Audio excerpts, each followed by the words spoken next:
शिवाजी महाराज शासकीय औद्योगिक प्रशिक्षण संस्था औंध पुणे येथे यंत्रकारागीर द्वितीय वर्ष प्रशिक्षणार्थी आहे। मी आज तुम्हाला स्पर गेअरबद्दल थोडी माहिती देणार आहे। स्पर गेअर कसे कट करतात त्याच्याबद्दल थोडी माहिती देणार आहे। मॉडेल 2 10 ते 45 आणि आउट डायमीटर हा आपण 94 करून घेतला आहे ब्लँकचा आणि त्यासाठी आपण त्याला डेप 4.5 mm दिलेले आहे आणि अशा प्रकारे आपण ब्लँक तयार केलेली आहे। कटर नंबर 3 स्पर गेअरचे दाते कट करण्यासाठी आम्ही हे कटरचं सिलेक्शन केलं आहे।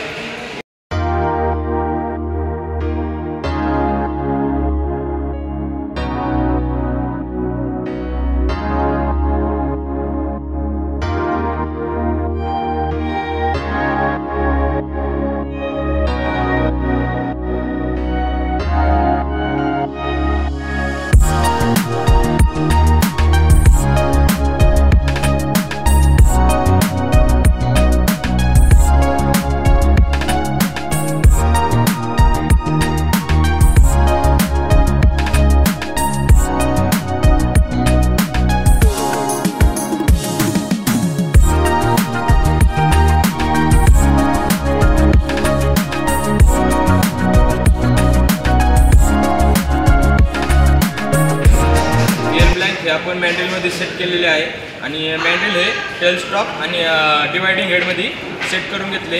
त्यानंतर कॅल्क्युलेशननुसार आपण गिअर ब्लँकचं सेंटर पोझिशन काढण्यासाठी गिअर ब्लँकची टोटल हाईटमधून ब्लँकचा रेडियस मायनस केला आहे। ते रेडियस मायनस केल्यानंतर 134 mm हे मार्किंग आलेलं आहे। आपण 134 वर मार्किंग करून घेत आहोत।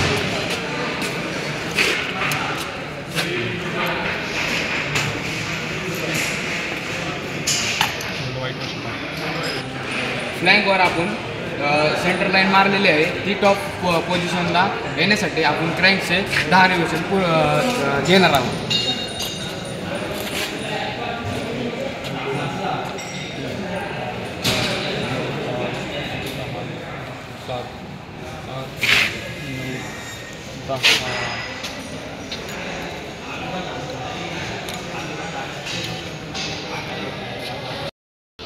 सेंटर लाईन ही टॉप पोझिशनवर आलेली आहे।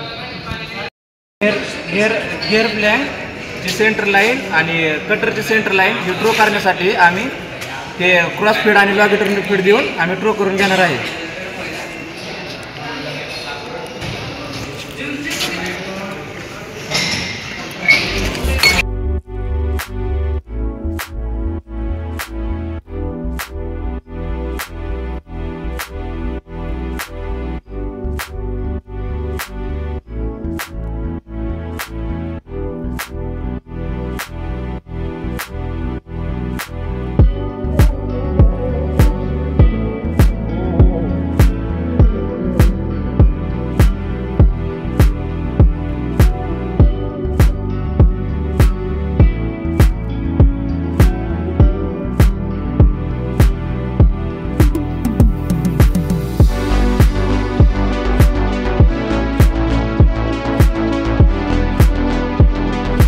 करण्यासाठी आपण डिवायडिंग हेडचा वापर केला आहे।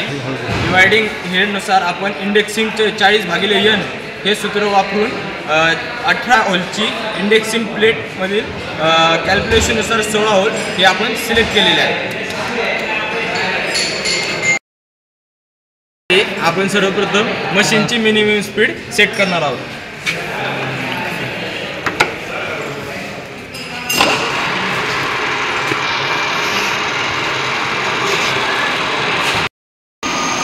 स्पर गेअरच्या कॅल्क्युलेशननुसार 2 मॉड्यूल कटरच्या सहाय्याने आपल्याला 4.5 mm ही डेप्थ मिळाली आहे।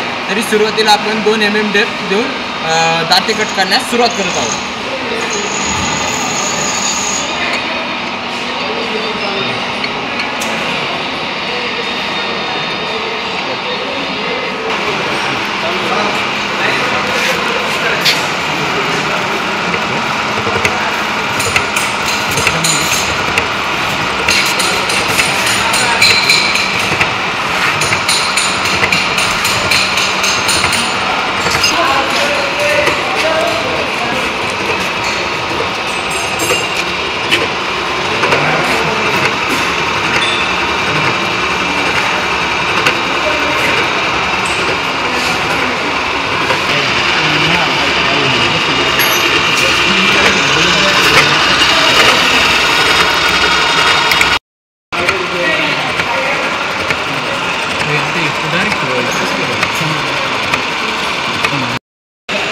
दुसरा दाता कट करण्यासाठी क्रँकला आपण 16 होलपर्यंत रिव्होल्युशन देणार आहोत.